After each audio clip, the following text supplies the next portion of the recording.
It was the filmmaker's idea that I be a blindfolded person encountering an elephant for the very first time.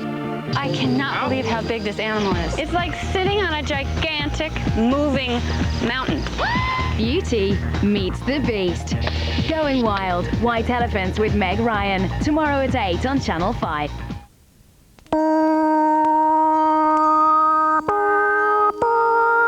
The big fish with the even bigger teeth is profiled at 8 after our main news of the night. Tonight on 5 News, farewell Sir Nigel. The actor dies, aged 72.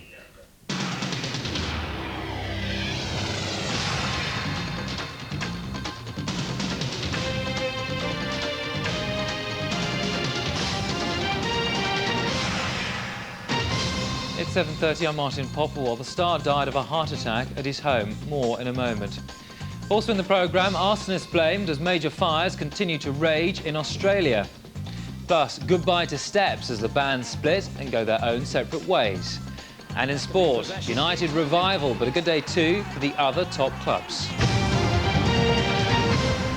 Tributes are pouring in tonight for the actor Sir Nigel Hawthorne, who's died of a heart attack at the age of 72. The star became a household name for his leading roles in the film The Madness of King George and in TV's Yes Minister. Sir Nigel was born in Coventry and died at his family home in Hertfordshire. He'd been having chemotherapy for cancer. This from Ruth Hockey. Sir Nigel Hawthorne became one of Britain's most respected actors in a career spanning more than 30 years. He first achieved worldwide fame as the suave but scheming civil servant Sir Humphrey in Yes Minister. Why don't you expel 76 Soviet diplomats? That has been our practice in the past when we wish to ensure that the press lose interest in something. 5 series were made and the show, together with its sequel Yes Prime Minister, was sold to more than 50 countries. It earned him a CBE, 5 BAFTA awards and even praise from the PM herself. I think he did bring an enormous amount of enjoyment to politics, and certainly Mrs Thatcher watched Yes Minister and Yes Prime Minister very intensely indeed. You abandoned me to my tormentors. But it was his performance in the big screen version of The Madness of King George that transformed him into a film star. He won an Oscar nomination and a Best Actor BAFTA for the role in 1996. In 1999, he was awarded a knighthood in the New Year's Honours List. It was also the year of his first appearance on stage at Stratford, where he played King Lear. He was a very private man and a very generous person. He was both a wonderful actor and a generous friend and a very kind person. Sir Nigel died of a heart attack this morning at his home in Hertfordshire. He was 72. He'd been fighting cancer of the pancreas for nearly 2 years. He'll be remembered as a distinguished actor of both stage and screen, equally at home in tragedy as in comedy. Ruth Hockey, 5 News. The British man accused of trying to blow up a passenger jet flying from Paris to Miami used to worship at the same London mosque as a suspect in the September the 11th attacks. Richard Reed, who's 28, was arrested in Boston after allegedly trying to detonate plastic explosives in his shoes.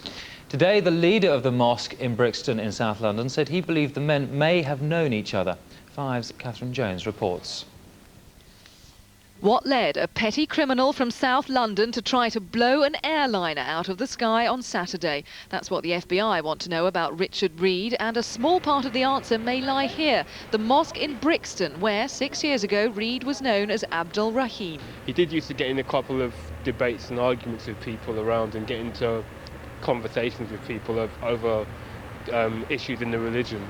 But nothing really outstanding. And we started noticing the change when he started coming with comparative notes. I've been told this about jihad, but you lot say that. And we say, well, whoever's telling you that, it's wrong. Abdul Rahim used to pray here regularly for 2 or 3 years, until the end of 1998, when, without explanation, he stopped coming. Then, 6 months ago, a woman came here looking for her son, Richard Reed. She said he'd gone to Pakistan and that she had suddenly lost contact with him. The people here couldn't help her, and they didn't even recognise who she was talking about until they saw his photograph plastered across the newspapers this weekend. FBI agents have revealed they believe Richard Reed was not working alone, and there is a possible link between him and this man, Zacharias Moussaoui. He is suspected of involvement in the September the 11th attacks, and he also worshipped at the Brixton Mosque. The mosque's chairman reckons they were both targeted by extremist Muslims recruiting for their own radical groups. Some of these youth want action now, and the most extreme form of action. And once they're given what they see as justification from misinterpretation of the Quran, misinterpretation of the Prophet, peace and blessings be upon him, his statements, then they're beguiled to go down that particular path. Abdul Haq Baker feels many more may well be on the same path. The anti-terrorist squad have already been to talk to him. Catherine Jones, 5 News. French riot police are guarding the Channel Tunnel tonight after the entrance near Calais was stormed by hundreds of asylum seekers. Police used tear gas to hold them back and arrested just over 100. Eurotunnel has called for the Red Cross Centre in the coastal town of Sangatte to be closed after the tunnel was forced to shut for 10 hours and passengers forced to spend the night in hotels. This from Dan Rivers. A distant stream of people just visible through the mist heralded the start of the largest single attempt by asylum seekers to storm the Channel Tunnel. Police were already on standby after a group of some 150 were caught earlier in the evening. But then, at about midnight, a huge crowd of 400 refugees clambered down the embankment to try their luck. This time, though, the French riot police were waiting, equipped with tear gas. In the ensuing confrontation, the air was filled with thick, acrid smoke, as gradually the refugees were driven back from the tunnel entrance. A few were injured as the police struggled to arrest the huge crowd. The tunnel was closed until 6:45 this morning, leaving stranded passengers spending an unhappy night in Calais. It's thought the asylum seekers were hoping to take advantage of the fewer number of trains going through the tunnel on Christmas Day to get to Britain. Eventually, they were taken back to their temporary home at the Red Cross Centre in Sangatte. Eurotunnel has been fighting to close down the camp for almost a year. Some 1,600 Iranians, Kurds and Afghans are being housed here. Eurotunnel says it's spent £5 million on security arrangements and hasn't received enough support from either the French or British governments. But critics say the reason asylum seekers aren't happy to stay in France is because the benefits regime is much more generous in Britain. Until that changes, men, women and even children will continue to risk their lives trying to walk through the tunnel. Dan Rivers, 5 News. More stories hitting the headlines this Boxing Day, and Sir Paul McCartney has led new calls for fox hunting to be banned on one of the sport's biggest days. Anti-hunt protesters have staged demonstrations across the country as the first major gatherings take place since the foot and mouth crisis. In Essex, the farmers and union hunt stayed away from their traditional meeting place in Malden's town centre. The fox is still going to be hunted. The cruel and barbaric sport of fox hunting and hare hunting is taking place today. We want to see it banned. We want to see all Boxing Days be like this, without animals being chased and abused. Despite the calls, a Labour peer today said the prospect of a ban is nil at present. There's been no let-up over Christmas for British troops in Afghanistan. Royal Marines have been patrolling the streets of Kabul again today, while a 200-strong force carry out repairs to the runway at Bagram Airport, which was heavily bombed by American jets. More than 40 people have been killed after torrential rain caused mudslides in Brazil. Thousands more are homeless as several shanty towns in the state of Rio de Janeiro were washed away by the heavy rains. Emergency workers are warning that the death toll could rise much higher. Scores of bushfires are still raging out of control in eastern Australia, with the government declaring a number of regions disaster areas. The fires are also hitting the outskirts of Sydney, with parts of the city blanketed with a smoky haze. Nearly 100 buildings have been destroyed and thousands of people have been ordered to leave their homes. Police think many of the fires may have been started deliberately. This from Ronan Hughes. Shrouded in acrid smoke from the worst bushfires in 7 years, land to the north, south and west of Sydney has been devastated.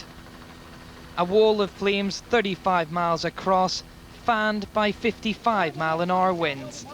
There are now more than 100 separate fires. These are very serious fires, the fires in many parts of the state, and on the advice from the experts, the Treasurer and I have discussed this, and we have declared significant parts of New South Wales to be natural disaster areas. The fires began 2 weeks ago after lightning strikes in remote areas of the Blue Mountain National Park. But the authorities say they were spread in some cases by arson. 5,000 firefighters in New South Wales have now been joined by colleagues from neighbouring Victoria State.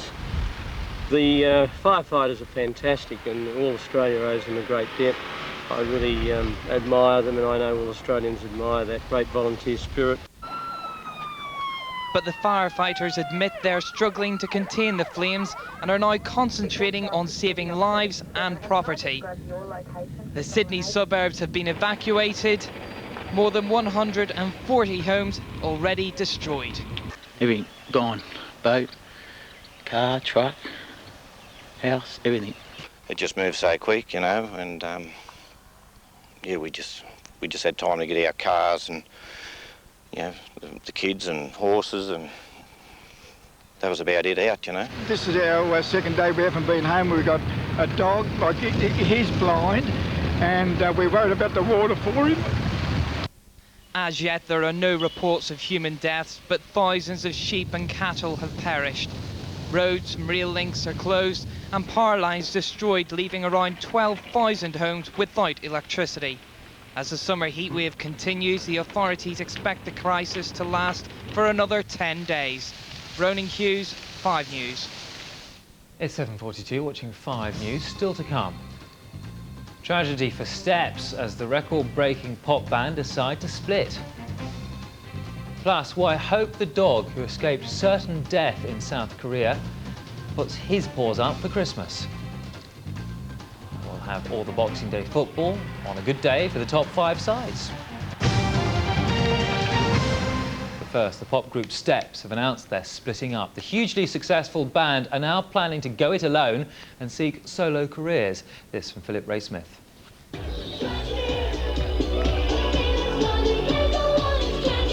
If not a tragedy, the announcement will come as bad news to their many thousands of fans. After a 5-year career in which they sold more than 12 million records, the pop group Steps are calling it a day. The mix of catchy tunes and easy-to-follow dance routines netted them a run of 12 consecutive singles in the top 5. Only the Beatles bettered that achievement. This afternoon, the band released this statement. "We have always said that when the time came, we would leave as good friends and go out while we were on top. Although we are very sad, that's what we have done." I don't think we're going to see a take that situation with helplines and people breaking down, but, you know, they've got some very committed fans. If you ever go to a Steps concert, there's lots of screaming, you know, I think people are going to be quite sad. Critics say they were just another manufactured band put together by pop Svengali Pete Waterman. The group never took themselves seriously and say they wanted to go out on top. Philip Ray-Smith, 5 News. Now, if you woke up with a stonking hangover today, or if you expect a few other humdingers over the festive period, then this might help. 5's agony aunt, Charlotte Hume, tells us how to avoid that thumping, self-inflicted headache. Here's Dear Charlotte.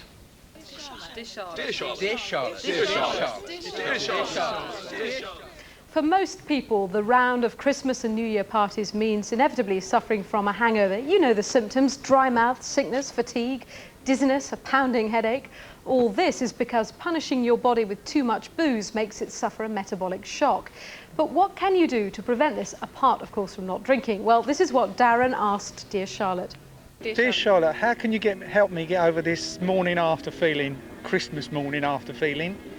Well, apart from staying off the booze, here are some drinking tips. A hangover is in part caused by the toxic effects of alcohol. It causes dehydration and vital vitamins C and B to be depleted. So before you embark on a celebration, take a vitamin B and C tablet. Eat before you drink. It doesn't absorb alcohol, but it does increase the speed with which the body processes it. Now, one of the major reasons that booze makes you feel so ill is that it contains all sorts of impurities known as congeners. As a rule, most clear alcoholic drinks like gin, vodka, white wine are less likely to cause hangover symptoms. Avoid brandy, red wine and whiskey.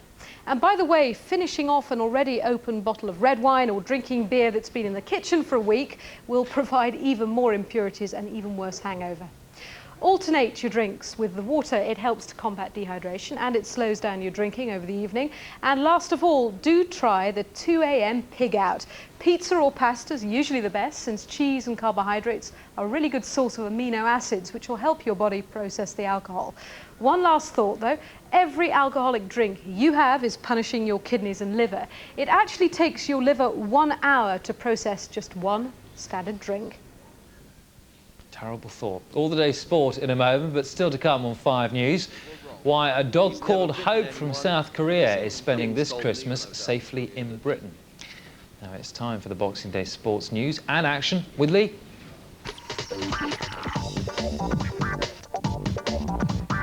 And so this is Christmas. A bust-up at Highbury as Arsenal come from behind to beat Chelsea.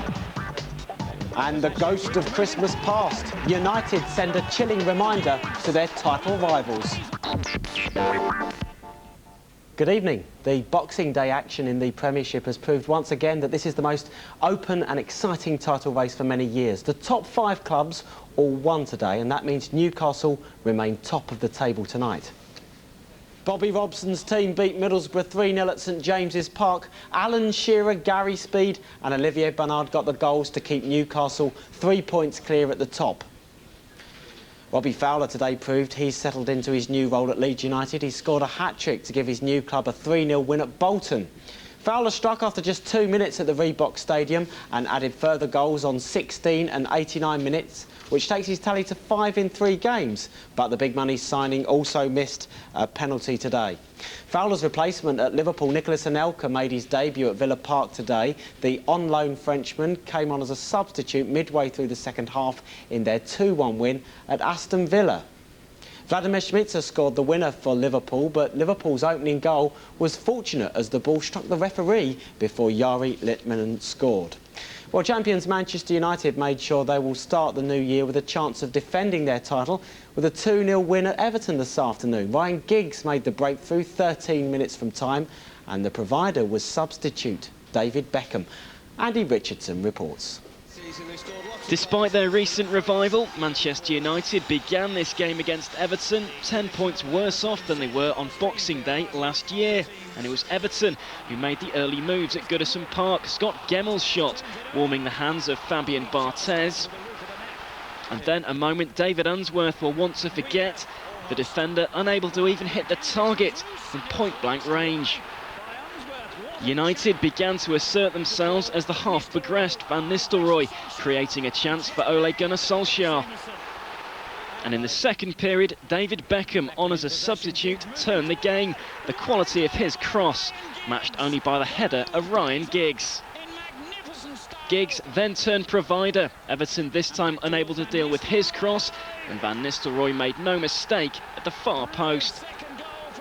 And only the fingertips of Steve Simonson prevented Veron from adding a spectacular third. It finished 2-0 to United, their 4th straight win in the Premiership. They're right back in the race for the title. Andy Richardson, 5 News. Meanwhile, Arsenal maintained their challenge at the top of the table with a 2-1 victory over Chelsea at Highbury. Frank Lampard had given Chelsea a half-time lead, but Sol Campbell's first goal for Arsenal, along with a late Sylvain Wiltord strike, secured the points for Arsene Wenger's side. Here's Ian Abrahams. Arsenal went into their London derby with Chelsea full of confidence after their victory over Liverpool on Sunday. Early on, Kanu carved himself out an excellent opportunity, but couldn't finish. The first half was short of great chances. The one that fell to Frank Lampard was dispatched into the net after 30 minutes. It was Lampard's second successive goal for the Blues. 4 minutes into the second half, it was 1-1. Sol Campbell's first goal for Arsenal, a towering header. Arsene Wenger's side were looking to build on that, but the game was getting scrappy and there wasn't too much Christmas spirit about. Graham Lassau's challenge on Patrick Vieira saw a melee in midfield. The referee thankfully sorted it out without any red cards, and the game was decided after 69 minutes with a goal from Sylvain Wiltord. His strike from the edge of the penalty area, ensuring a happy Christmas for Arsene Wenger's side. Ian Abrahams, 5 News. Let's take a check on the results from the other 5 matches played in the Premiership this afternoon. 2 goals from Noel Quinn helped Sunderland to a 3-0 win at Blackburn. It was Fulham 0, Charlton 0. Ipswich beat Leicester 2-0 in the relegation battle at Portman Road. James Beattie scored the winner for Southampton to ruin the return of Tottenham boss Glenn Hoddle, and West Ham beat Derby 4-0. So this is how the top of the Premiership looks this Boxing Day evening. Newcastle hanging on to top spot. 3 points clear of Arsenal and Liverpool. Leeds and Manchester United also won today, of course, which means Chelsea drop off the pace. At the bottom, there's good news for Ipswich fans. Their win against Leicester means it's Dave Bassett's team who are bottom tonight. Derby remain in the relegation zone, and Southampton are still below Middlesbrough on goal difference, despite beating Spurs today. In the Nationwide League, Division 1 leaders Burnley had their match postponed this afternoon. Their match at Rotherham was called off due to a frozen pitch, along with Wimbledon v Watford. But there was a thrilling game at Molineux tonight as Wolves took on Preston. Preston in white were leading 2-1 when this happened. A terrible blunder from Preston keeper David Lucas. Nathan Blake with the equaliser for Wolves. But Sean Gregan grabbed a winner at the other end, so it finished Wolves 2, Preston 3. That defeat for Wolves means they dropped to third in the Division 1 table. Elsewhere today, Manchester City were held to a goalless draw by West Bromwich Albion. Norwich lost 2-0 at Nottingham Forest, but Coventry won by 1-0 at Grimsby. There were also wins for Millwall, Birmingham, Gillingham, Sheffield United, Barnsley and Walsall. In Scotland, Celtic resumed normal service with a 3-2 win over Livingston at Parkhead, but it was a difficult afternoon for the champions. Celtic needed a last-minute winner from Henrik Larsson, his second goal of the game, to finally see off Livingston, who remain third in the table. Rangers have been in action tonight, and it's been a good return to Hibernian for their new manager, Alex McLeish. Rangers took the lead at Easter Road after 16 minutes through Craig Moore. Further goals from Flo and Arveladze made the final score Hibernian 0, Rangers 3. Rangers are 10 points behind Celtic, having played a game more. Finally, the big Boxing Day race was the King George VI chase at Kempton Park, and it was won by the 8-1 shot Florida Pearl, ridden by Adrian Maguire. The Willie Mullin trained horse edged out Tony McCoy on best mate by 3/4 of a length. Bacchanal was 6 lengths back in third. And that's the Boxing Day sport. I'll hand you back to Martin. Thank you very much, Lee. Now, in Britain, we're a nation of dog lovers, but in South Korea, it's a very different story, with the animals killed for human consumption. The shocking practice is in the spotlight as the country co-hosts next summer's World Cup finals. Well, Five's Mark Jordan has met one very lucky dog which escaped the butcher's knife in South Korea and is now spending his first Christmas safely by the fire at home in Britain. Sitting comfortably in the midst of the Christmas holidays, this is one dog that's had a lucky year. Now a much-loved pet, Hope has come a long way. These are pictures of him just minutes from slaughter at a dog meat butcher's in Korea, when a campaign launched on 5 News rescued him and flew him to Britain. 2 million other dogs aren't as lucky. Hammered and beaten, many Koreans believe terrifying the dog before death makes the meat taste better and that eating it improves a man's sex life. Koreans said Hope was just a meat dog and would never make a pet. They were wrong. He's never bitten anyone and has even come to a truce with a household cat. Well, he's playful and he's not scared of like being eaten or anything no more because like he's learnt that in England people don't eat dog and things. You just love him? Yeah, I couldn't wish for a better dog. Of course, not everyone's so happy that Hope made it here. The World Cup 2002 is held in South Korea. And while the people roar and cheer in the stadium, just down the road, they'll still be hammering dogs to death. And this little fella is going to be campaigning against that. Alongside his new family, Hope has led several protests in Britain. Many Koreans can't see why their dog eating should spoil World Cup 2002. One Korean group called these protesters self-righteous barbarians. Hope has his work cut out. Koreans told me when I was out in Korea that these aren't pet dogs, they're stupid dogs, they are just meat dogs. I think you're looking at the proof that contradicts that straight off, no problem at all. Quite a year for Hope. 2 million others are a world away from a loving home. Mark Jordan, 5 News. Well, there's one definite winner for you. Time now for a look at our other winners and losers for the day.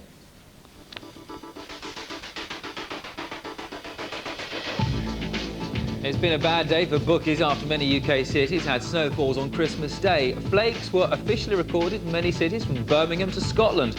Punters put over £1 million on the festive bet, leaving the bookmakers with some big payouts. It's been a good day for Julia Roberts. The Hollywood star wants to adopt a baby. Her friends say she's already been in touch with adoption agencies and has bought books on bringing up kids. And it's been a bad day for the former hit TV show This Morning. The audience has plummeted after the departure of Richard and Judy. Now TV bosses are reported to have axed the show. Just time to recap on tonight's top stories. Tributes are pouring in tonight for the actor Sir Nigel Hawthorne, who's died of a heart attack aged 72. French riot police are guarding the Channel Tunnel tonight after the entrance near Calais was stormed by hundreds of asylum seekers. And the pop group Steps are splitting up. The band members say they want to go their own separate ways. That's it for now. I'll be back with updates through the evening. The next one is at 9. But for now, from me, Lee, and everyone on the 5 News team, good night.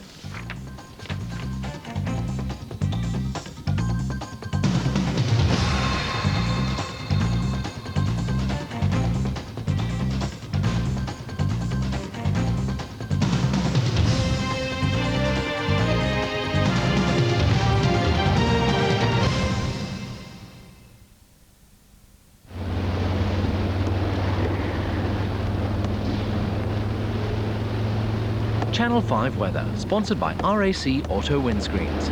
On call, whatever the weather. Well, if you prefer milder nights, that's what's going to happen tonight, and it'll also be milder tomorrow. But tonight, what we're going to see is the cloud coming in and significant snowfall as well across Scotland, and really talking drizzle and cloud across much of England and Wales, and it'll eventually sink to the southeast overnight and by tomorrow morning. So those temperatures tonight probably hovering around 3s and 5s in the south, perhaps dipping to freezing in the very far north as it sort of clears away a little bit. Now, into tomorrow morning, that's Thursday, we're going to see again some more snowfall across Scotland, but it'll turn more sleety as the day moves on. It's a mild day tomorrow, a lot of cloud, a lot of drizzle, perhaps becoming a little bit brighter through England and Wales throughout the afternoon, but still some showers around. And those temperatures tomorrow, probably about 3s and 4s up north, but really 8s and 9s down here, really quite mild. Now into Friday, that's when it really is all change. If you're planning going north, Northern England, Northern Ireland or Scotland, significant snowfall, storm-force northerly winds, blizzard conditions, but not too bad across England and Wales with some sunshine. Channel 5 weather, sponsored by RAC Auto Windscreens. On call, whatever the weather.